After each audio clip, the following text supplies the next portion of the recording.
before we get stuck into the main topic of today's video, let me show you a cool little Easter egg slash secret that's been added to Battlefield 5 in the 6.2 patch today. So if you're ever playing on Wake Island and you find yourself near the oil tankers here, in today's patch you can actually blow these up. So if you go over to the black pipes and do damage to them or put like dynamite on them, explosives, whatever, you can blow them up and they'll start to set on fire and eventually cause one of the biggest explosions I've seen in the game. Check this out.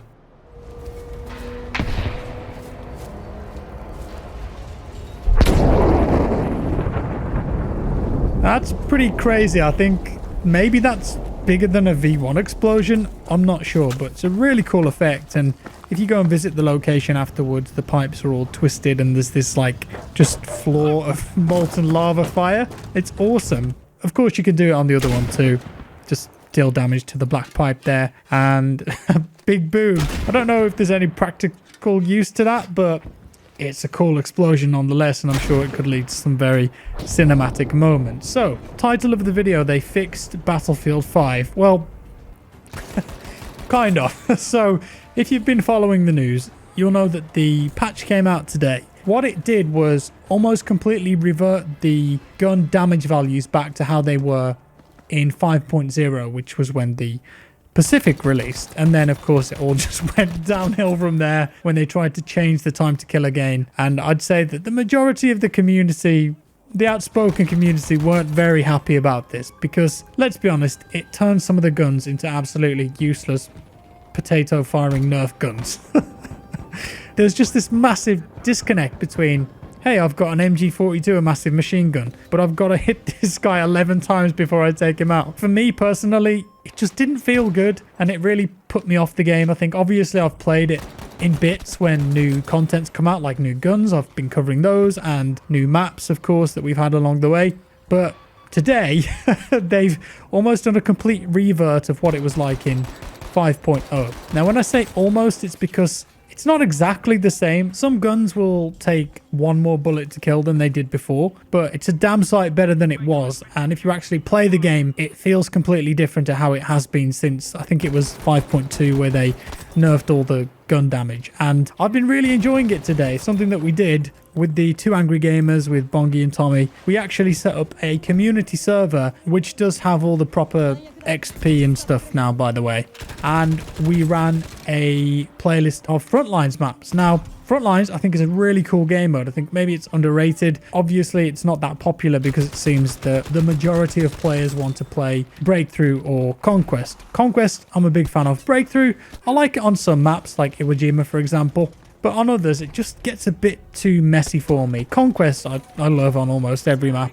But Breakthrough can be a bit hit and miss. But we had like a nice Frontlines playlist up, and it was just a 32-player server as well. So lots of tactics going down, lots of team play, and it gave me a chance to check out the new weapon values. Now, one of the main things that I wanted to do was get back on some of the semi-auto rifles for the assault class, because after 5.2, they were just practically useless. Also to try the BAR again, and that is really nice now, especially with that slower firing, higher damage model. Really enjoyed playing with the BAR today.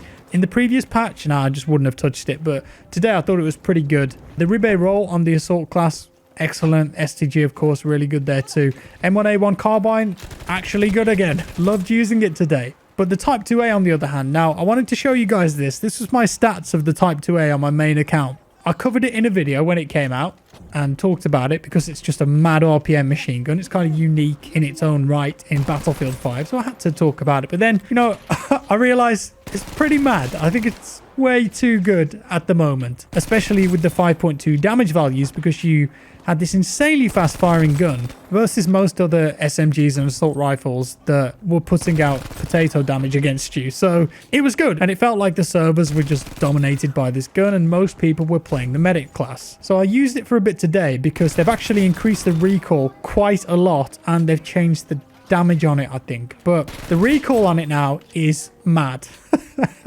It's so difficult to control it. If you're shooting at anything more than I don't know, I want to say like 15, 20 meters away, you're going to have a bad time. Like, trust me, just try. If you're on console, just spawn with the Type 2A, look at a wall, hold right trigger, don't pull down or anything, and just see what the recoil's like. Same for PC. Spawn in, don't try and control the recoil by pulling down and around on your mouse or anything. Just let it go and have a look. And it's mad. Like, they've really increased the recoil on it. It's very unpredictable now, but up close, of course, it still shreds. Like, it's a beast up close.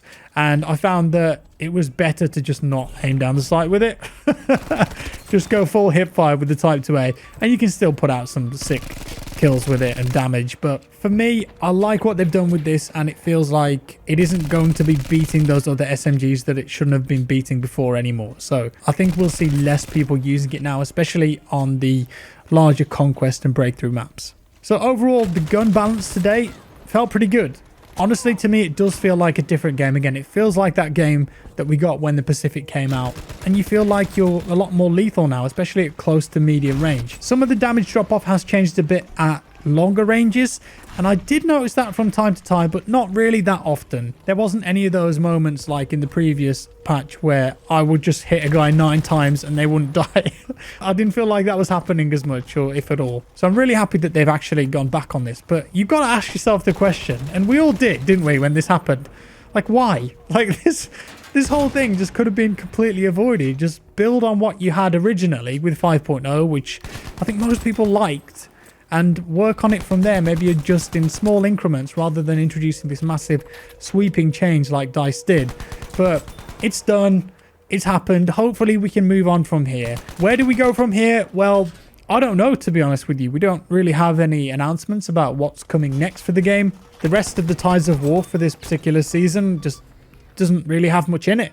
But I guess we can only speculate at the moment then about what's coming up, and I would place strong bets on we're going to get some new game modes on existing maps. I don't know what they'll be, but maybe some interesting things with mutators or things that haven't been done in the game before, you know, like when they introduced grind, for example. But for me personally, I'd love to see new map content, and the Eastern Front introduce the Russians versus the Germans. For me, I think that would be my #1 evolution of Battlefield 5, where it is at the moment. Bring in a new theatre of war with new assets and a new army with plenty of new weapons and tanks and vehicles, and of course different locations too. We've seen a lot of France, we've seen a lot of the Pacific now, and as such I'd love to see some of those Eastern Front environments now too. I just think that would be the freshest and most interesting thing for the game. In reality though, maybe DICE go down the US versus German route next and look at the US versus Germany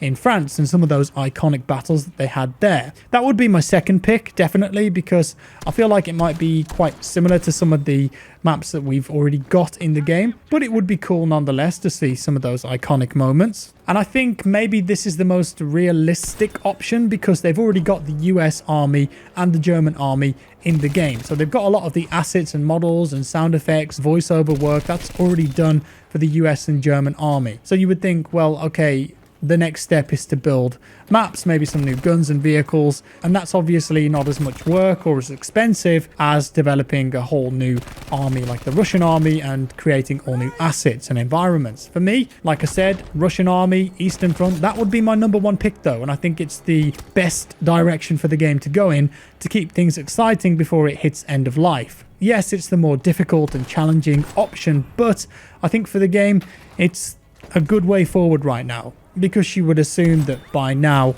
a lot of that team are probably working on future titles, especially the next Battlefield game, which we know is coming in fiscal year 22, and that probably means October 2021.